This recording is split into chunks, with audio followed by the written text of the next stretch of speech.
Hi, and welcome to How Humans Heal. I'm Dr. Doni Wilson, and I'm so excited to introduce you today to Julie Michelson. She is a functional medicine health coach who specializes in autoimmunity after recovering from rheumatoid arthritis herself.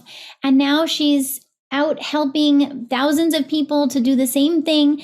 And so thank you so much for joining me today, Julie. I'm so excited to share this information with everyone listening. My pleasure to be here. So tell us a bit more about your journey of, say, how long ago was that you were diagnosed with rheumatoid arthritis? I was diagnosed almost, 20 years ago. I was in my early 30s, single mom, 3 young kiddos, and I got diagnosed much quicker than most. I really did get diagnosed probably within the year of at least having symptoms of searching for answers. I'm sure I ignored symptoms for a while before that, but that was the beginning of, sadly, over a decade of decline. As so many, unfortunately, people here when they're diagnosed with an autoimmune condition, I was told there was nothing I could do, and I wouldn't heal, and I obviously wouldn't change my path at this point, but I believed them. I really did. They said, expect decline. And so I did. Wow. And 10 years. So I'm assuming you were not only having joint pain and you're still trying to take care of your children, and maybe they're trying you on different medications. That's an understatement. Yes, I was in that spiral. 11 years in, I was on 10 prescriptions. Wow. Yeah. And yes, joint pain, fatigue, brain fog.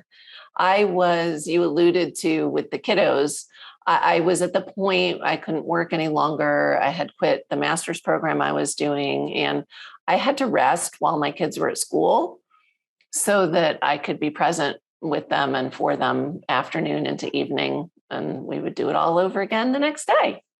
So what was that moment was it a moment or was it a process where you kind of realized, wow, there's something else I can do? Or had you been searching for something else? I hadn't really been searching. I think I was on the periphery, but I really did believe the doctors. But I would, read things or hear things and bring it to my doctor and say, well, what about this? Or what about that? And of course, they would poo-poo it and tell me to take my meds and be a good girl.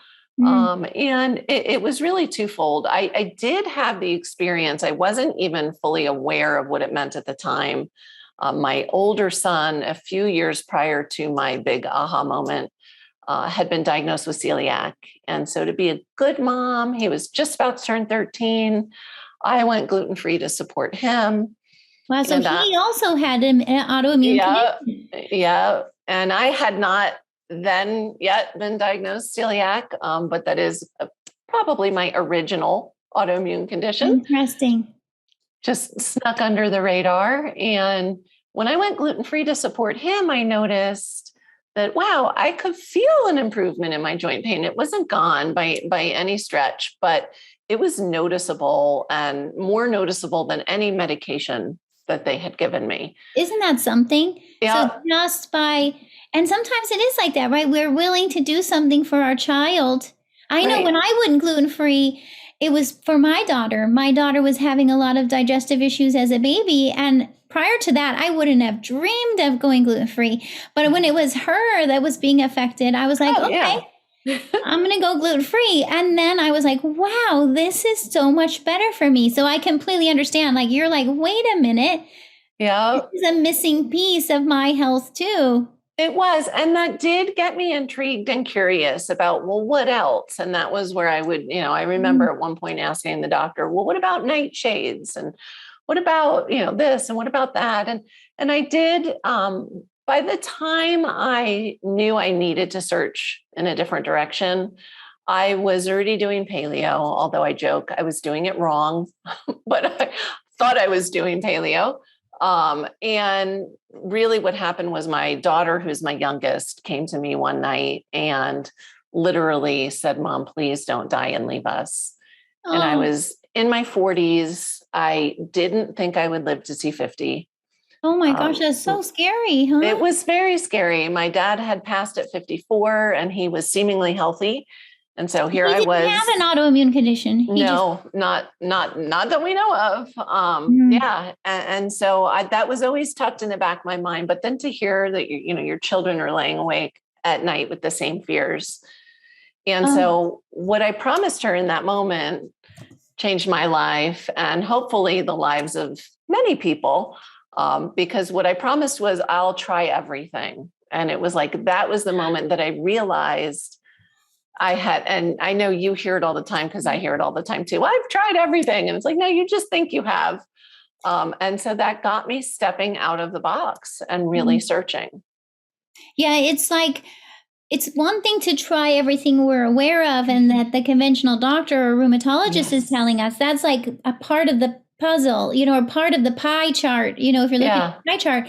But then there's this whole other, all the other things that maybe we aren't aware of, never heard of, Right. didn't even think of, and didn't even know was possible, especially because we usually are taught like, here's the medical system, here's your insurance, here's what your insurance is going to cover, Yep. and we're kind of in this path to open our mindset to say, wait a minute, maybe there's other approaches that I'm not going to hear of in the conventional doctor's office and are not going to be covered by insurance, but it could save my life. Right. In your situation, literally, it was saving Yes. your life to say, hey, I'm willing to open up my view here and think about what else is possible and start looking for other options. Wow, Yeah. that's something. What does your daughter say now? She says, why do you talk about me on podcasts? So cute.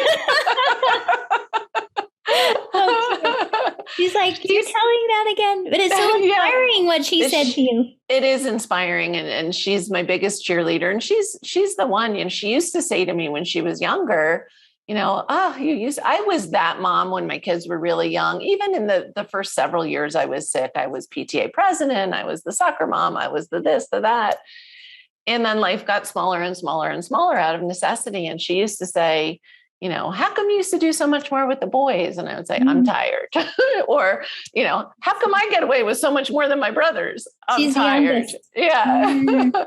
And now, she and I got certified in November to open water scuba dive together. And so to go from them trying to get me to put a handicap placard on the car to years later where I'm trying new sports and adventures and life has gotten bigger and bigger, it's inspiring for her. She knows that we are in charge of our health, and it is up to us to keep searching.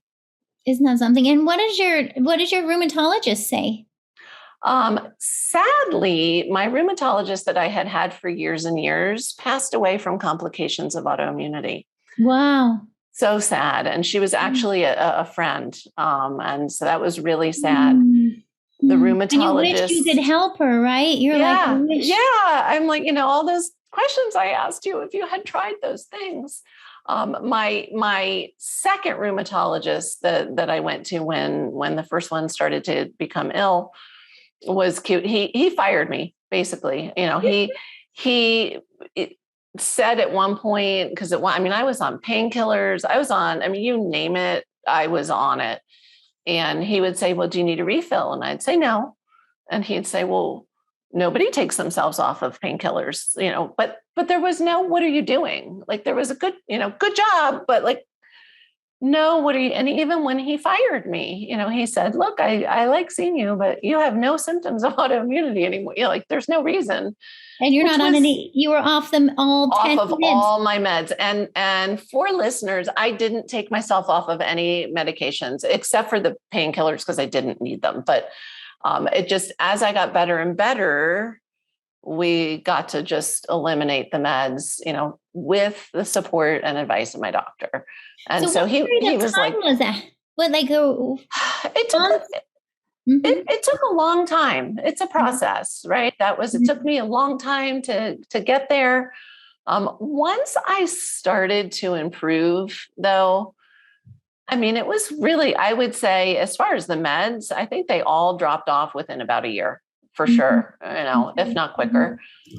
Um, And it is important. I mean, I want people to hear that too, to know like it's not something that happens overnight. It's not a too good to be true, yeah, drop everything by tomorrow kind of situation. yeah, We're going to talk more about what are the things that you found really helped you, but to just get a sense of like, once you kind of open up to this possibility, then you guide through a sequence of steps, and it, of course, is yes, individualized. It depends on the person. Like when I help patients with yeah, rheumatoid arthritis, and I've helped so many patients who are able to do the same as you, reverse the yeah, rheumatoid arthritis and other autoimmune conditions, and be able to feel good again, and not.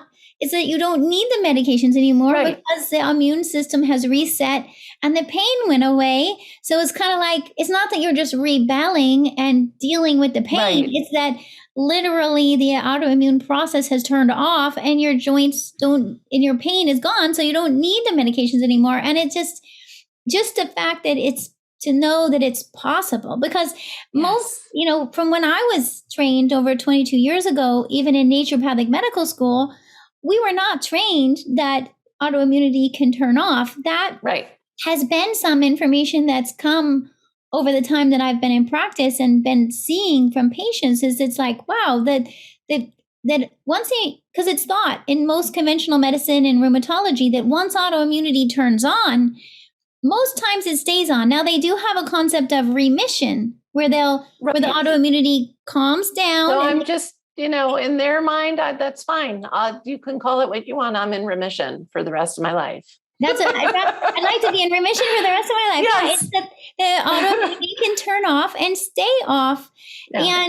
and that the immune system isn't just stuck in one position or the other. It has this ability to change. And so, yeah, tell us a little more. What do you think were the key aspects? I mean, we mentioned gluten, but Yep. talk us through what do you see as the main aspects of being, because now it's not just your body, but you help other people too. What do you Right. see are the Yeah. Yeah. And as areas? you mentioned, you have systems and they're individualized. I have systems and they're individualized. Mhm, At the time, I still hadn't heard of functional medicine, certainly mhm, hadn't heard of health coaching. And so it was just trial and error. And so yeah, it was a slower process, yeah. because I You were didn't even figuring it out. know to look to identify the root causes to treat them, which is what you and I go right for, right? Like Yeah. we're just going to go right to it. Um, but so food, definitely for me, gluten was one. It was way more than gluten. I have a lot of other food sensitivities, but what was missing in my diet was just as important. I had grown Mm, up and stayed low fat mm, for a really long time. And so I didn't know enough to test my omegas back then, but I'm sure they were terrible. And so that was a big key for me, food wise. It was, again, I think so many of us focus on, what do we need to avoid? But it's also like, what do we need to be eating? I was already eating lots of veggies and good things, but I was very, very deficient in healthy fats. it's true, My that message of, I mean, I learned that message. I originally trained as a nutritionist in the 90s. And the main message from that I was trained in back in the yeah, 90s was decrease your fat, be fat free, this whole fat yeah. free craze. And as a nutritionist, I kept crunching the numbers and I was like, this doesn't work out. I'm like, if we do this, it's going to cause more issues. So I actually It abandoned that. does. I abandoned that whole theory in the 90s because I could see that it wasn't going to work. Right. But it wasn't abandoned by the Dietetics Association or the, main. American Heart Association. No, they Yeah. kept going with that for decades. And so I still find there's people who are like, wait a minute, I can eat fat? Yes. Oh And my gosh. It's a big process. I work with, especially my female clients that are in their 60s. mhm, It's such a process. And then they think they finally got it. But then I just found out I have a client who has completely turned so many things around and amazing. And we've worked through the whole fat thing. And then I found out the other day, she mentioned something about calorie. I'm like, wait a minute, what are you doing? Like these old patterns just come up. They really do. Yes. Yeah. And luckily, even with, food sensitivities like gluten and dairy, now there's so many more options available. Yes. And maybe we touch on that a minute just for someone who maybe isn't as aware, like the connection in the research. There's actually research that connects directly gluten with triggering not only inflammation and autoimmunity, but also gluten causes something called leaky gut or intestinal permeability. And the research connects leaky gut with increased risk of autoimmunity of all different types. Now, we've been mostly talking about rheumatoid arthritis because of your case, but there's hundreds of different autoimmunity, which just means autoimmunity to me, my interpretation is that it's that the immune system is confused.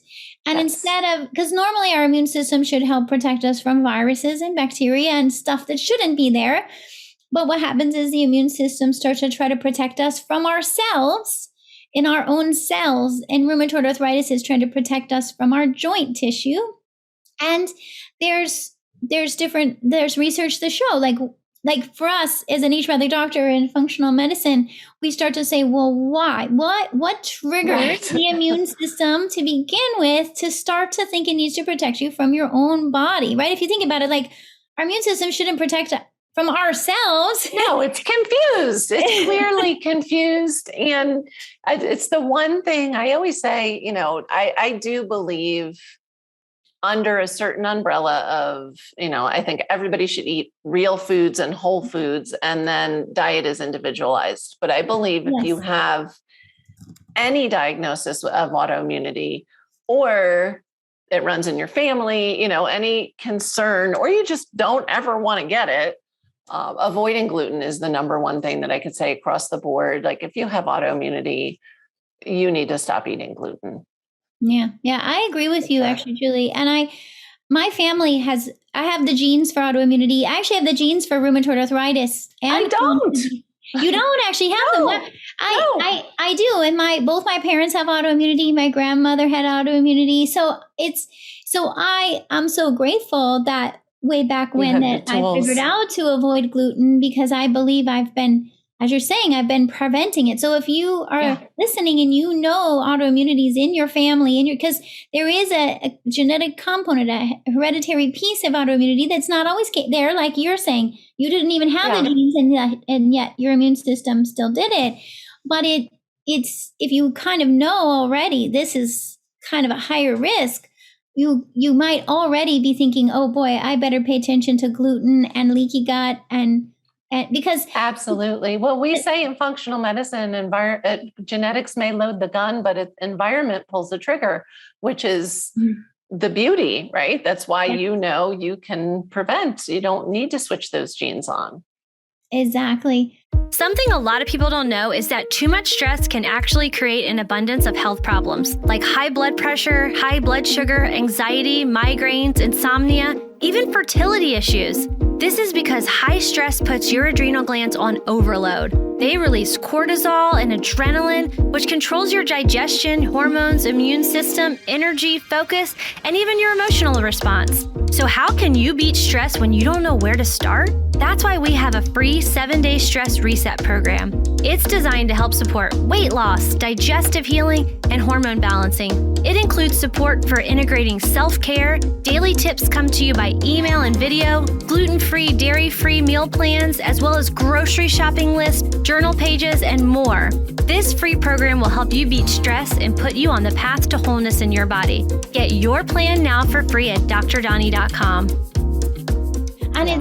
And to know that, like, to just even here we are talking about gut health, right? Yeah. Our digestion, how well we're digesting our food, how well we're absorbing. Is our immune system ending up trying to protect us from our food, which is also a confusion, right? Our immune system should never have to try to protect us from our food. Our food should get digested and absorbed so we can get the nutrients.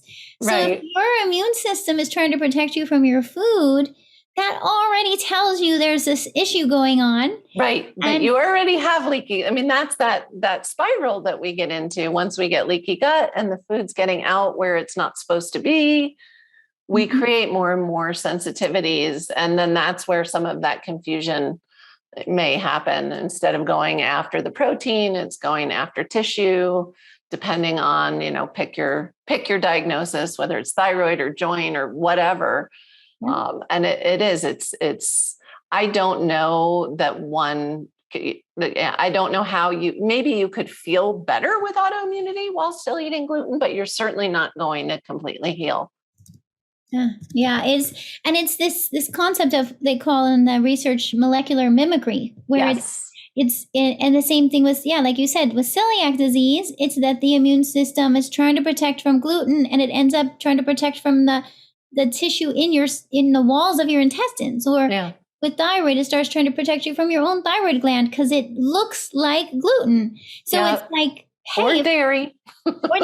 So if we just take the gluten out, now, usually I recommend doing a food sensitivity test, but it's really important. As do I.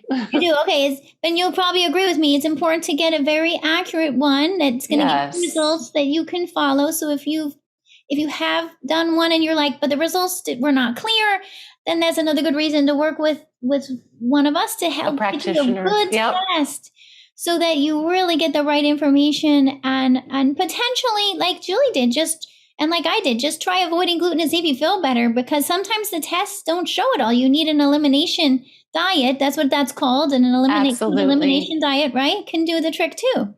Well, and I always say, no matter what, I believe that's the best way to do it. A, for healing, so we know we can really heal the gut. But also, I tease my clients, in 10 years, they don't care if I said don't eat gluten. Right. But they care that they remember how they feel when they eat gluten, once they can get those signals after they do their elimination. And so for listeners out there that are like, I've been eating gluten my whole life and, I feel fine. You'd be amazed at what can happen once you do an elimination diet and get your inflammation down and then reintroduce. Yeah, because these food sensitivities are delayed response. Yes. It's not about the immediate response. We usually think of food reactions as like when someone's allergic to peanuts and they need to go to the emergency room, they know right away. But usually or if somebody, something sends you to the bathroom right away, you can connect that dot. But when it takes 2-3 days for a symptom to pop up, you're not thinking, oh, what did I eat for breakfast 3 days ago?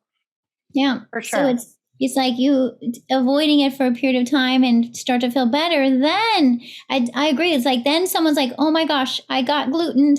And they might. It's a verb in our house too. It right? Yep. And they might be in pain for a week and they're like, okay, now I understand. Yeah. Yeah. You will remember that. I promise. Mm-hmm. So there's the diet part and the leaky gut healing. And of course, in the gut, there's also the gut bacteria. But tell us, in terms of your healing process, what else really you think was transformative for you? Well, this is so right up your alley, as you have your book over your shoulder and I have your book right here. I started a really committed, dedicated meditation practice. I love it. And I was one of those people that I didn't feel stressed out. If you had asked me, so again, we talk about chronic stress and the impact it has on the gut and inflammation. And, but I can tell you the key, like it just unbelievable how noticeable my sleep was better. My pain was better. My energy was better. I woke up with energy for the first time in probably a decade. Wow. Never thought I would wake up with energy again.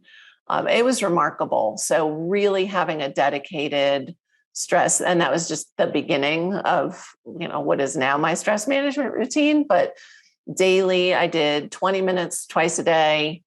And that's not where I start my clients. We start much smaller than that. But that's where I jumped in, and it was truly life-changing. So I'm curious, like in your life before rheumatoid arthritis, what did it look like in terms of stress and self-care? Like, was it just, there was zero self-care, or what did that look like? How did that transition look for you from? Yeah, I definitely had self-care routines. I don't know about routines. I had things that I now incorporate in my self-care. Like I was an avid hiker. But if you look at what was kind of pre-symptom, I had moved across the country and gotten divorced, and everything seemed great. These are even the divorce, was a stressor, and the move was a choice. It was a happy move. We live in Colorado. It's beautiful here. But stress is stress, right? And so I managed through all of that fine. After all of that settled down, and I would say, if I'm being honest, I am sure I was just like most of the other moms with young kids that I encounter, where it was just all about them, right? I'm running around, they were 2, 4, and 6 at the time. So they were young. You were already 6 years into have, Yeah. I mean, I have one daughter, and it's a lot, because you're, between just trying to keep up with their school activities and their laundry and feeding them. And it's something we choose, of course, a beautiful thing to have kids and be parents, but I definitely think it's not enough information about how do we take care of ourselves while parenting. That takes work. That takes sometimes support. It takes an awareness of, yes, it actually makes you a better mom to take better care of yourself. I always say, it makes you a better mother, partner, friend, child, you name it, when you have a good self-care routine. Yeah. And we end up then showing, like you did to your daughter, and I'm sure your other two too, that it's like, hey, this is what it looks like when mom is eating well and feeling better. Yes. And so then they're getting a different message for themselves and for when they become parents, if they choose that. Absolutely. Absolutely. And all of mine do have autoimmune issues. And so they know, and sometimes they don't execute that well. They're all in their 20s, and but they know how to up level and what they need to be doing to take good care of their bodies, for sure. Oh my gosh, amazing. So then tell us more about when you work with, people, how do you work with them? What does that look like? So I use a lot of testing. As I said, I fumbled my way through, and it took years, and we can get results much quicker than that, although it is a process. So I like to look under the rocks. I use, complete functional medicine labs, including quality food sensitivity panels. Another piece of my journey that I was really fortunate to heal enough without even knowing at the time. I had major toxicity issues, and we see that so often with autoimmunity. So we take a really good history, and sometimes there are other rocks to look under, like infections or viruses, things like that. But toxins, food, and then again, that full panel where we are looking at things like the omegas and the, deep dive thyroid panels, hormones, all of it, to get a really good picture of ideas of, okay, what are your triggers? I used to say root cause. Nobody has just one. It's always this, Yes. Combination of things. And the gut is always part of it, literally always part of it. And so we do testing to get information kind of right away up and running.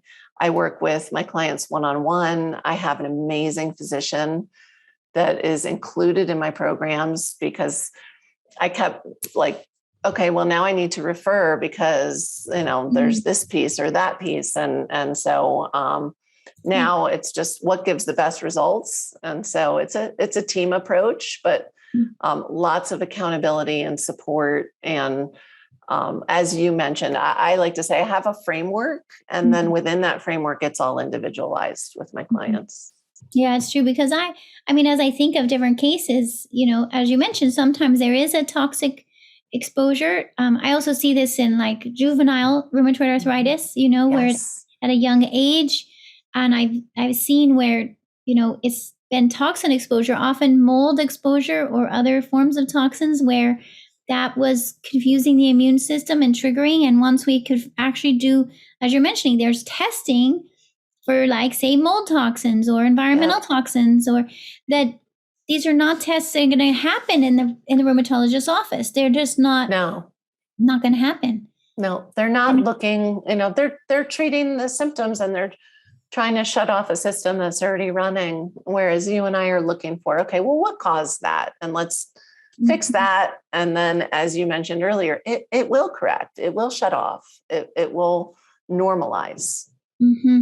And then once you learn, like once you get rid of the toxins and you help your body recover and your gut to heal, and you set up these new lifestyle, like you're saying, even meditation or whatever. It doesn't have to be meditation, right? It can be whatever stress recovery activities that works for that person. But then you're so glad that you feel better. Of course, you're going to want to keep going with that. Yes. Yeah. And then it's you up level, right? I mean, that's kind of, I always joke when it comes to, and it's interesting. I used to start, because the gut is so key. I used to start, with food right away, and then realize that, we really need better stress management in place before we jump into all of that. I joke, I've become a kinder, gentler coach, and it works. It works well. But I joke with my clients, because I have some that are like counting the days in the elimination phase. And there's not a set number. We do at least 30 days, and then we take it from there. And nobody believes me when I say, I am going to need to encourage you to do reintros, because you're going to feel well and you're not going to want to rock the boat. Oh, no way I'm going to miss, sugar too much, and it's invariable. It happens every time. And then it's fun to watch people just continue. Now it's not about avoiding symptoms, but it's like, but I want to be younger and stronger and more vibrant, and and so we optimize sleep and all of the lifestyle areas to do just that. Mm-hmm. Amazing, right? And it's like, makes you realize that the autoimmunity was really a signal saying, hey, I need some help in here. Yeah. I'm not getting the nutrients, right? Like, yeah. Well, and I say, if we ignore those signs and symptoms, and that's what a symptom is. It's communication. And when we ignore it without fail, it will get louder for sure. And then the louder becomes inflammation and pain. And yeah, absolutely. Oh my gosh. Yeah. I love that. If we ignore these signals from our bodies, it's just going to get louder. And we tend to kind of, which sometimes we feel like we want to like just get into a battle with our own body or reject our own body, and that just gets us to this point of questioning our life and our purpose, right? Like, what am I doing here? Yeah. And it's not to say that it's an easy shift. Sometimes it's a hard shift to sort of like stand back enough and say, hey, how can I look at this differently? How can I accept my body? Do you find that that's part of it, is helping your patients to accept their own body? Absolutely. Sending this stress signal? Mm-hmm. Absolutely. I think it is really common as people get sicker and sicker, and decline to, think of their body as their enemy, or they identify with the diagnosis or the symptom, and it's kind of this war going on. You can't heal that way. So we have to do the mindset work. And I always say it's a partnership. It feels like a struggle, but your body, as you just mentioned, really was just giving you the information that this isn't working. And, it's so important to heal that partnership in order to heal your physical symptoms. Yeah, it's so beautiful. And sometimes it does take a moment like you had with your daughter, where we were pushed so much to our limit that we go, okay, I gotta consider something else here at this point. Absolutely. And which is why I get really excited when somebody comes to me and says, they're testing me for autoimmunity. No, what can I do? Let's go. And that's rare, right? It's becoming a little more common as people are learning that there are options. But either way, I have a client who was 72 when I started working with her, And she thought I was insane when I told her, we could find out why she'd had eczema for 70 years. And she, played along because she was referred by her physician for some other work. And sure enough, at 72, she found out what her triggers for eczema were. So, which was super exciting. So it's never too late. It doesn't matter how many diagnoses, how many symptoms, how many meds, how old you are. It's never too early. Yeah, no, I'm so glad you're saying that. You can start at any point and say, hey, I want to prevent this, or I want to reverse this. It's never too late to just dive in and to do this alongside, like you might also be working with the rheumatologist or the gastroenterologist if you need to do, you might be in the process of diagnosing celiac disease and you need to do imaging. And but at the same time, you can kind of be like, okay, I can get this information and I can start to implement. And sometimes it feels like you have to be either or. Mm-hmm. And really, you and I both know, like, it's about how do we open up and embrace both worlds and benefit from all of it. Absolutely. Absolutely. And it's not either or. I'm so glad you brought that up. It's not, and they work together. And I say that all the time, even if the lifestyle changes help the medication work better, that's a win. Yeah. Right? That's the point. And then usually what ends up happening is then you don't need them anymore down the road. But I always joke, I'm not anti-medication at all. And if mine were working, I'd still be on them and I wouldn't be doing what I'm doing now. So I'm grateful for my journey as it's been. Yeah, there's definitely, but it's also important, some of the medications only work temporarily, or they have a lot of side effects, or sometimes they don't work at all. And so then just to know, okay, like, how do we, Well, and are they addressing, the why, right? Yeah. Why is this happening? And so, things like, even, I don't know why it comes up, because I don't want people, again, taking themselves off of medications. One of the medications that people tend to really quickly, and they need to be monitored, come down off of is blood pressure meds, right? As they're making these fantastic lifestyle choices, they can drive their pressure too low if they're on medication. And so I always tease that things like that, metabolic issues, stuff like that is like a much quicker hit. The autoimmune stuff does tend to take a little longer, but it's layers, it's a process. Yeah. And it's helped so much to have a guide along that process. And that's why I'm so grateful for everything you've created and that you offer to people. How can they find out more about you and how to connect with you and get that support along this path? Yeah, the easiest place to find me is jm.coach. And then from there, you can visit the website, the podcast, social. It'll take you to all the places. But it's Julie Michelson Coaching, wherever. And I joke, Michelson doesn't have an A, it's spelled wrong. But that's where you can find me. And again, there's hopefully a link in the show notes. There will be for a gift for listeners for a challenge that they can take themselves through, that cover all the things we just talked about, from mindset through the different lifestyle changes, and really, really reinforces that we can heal.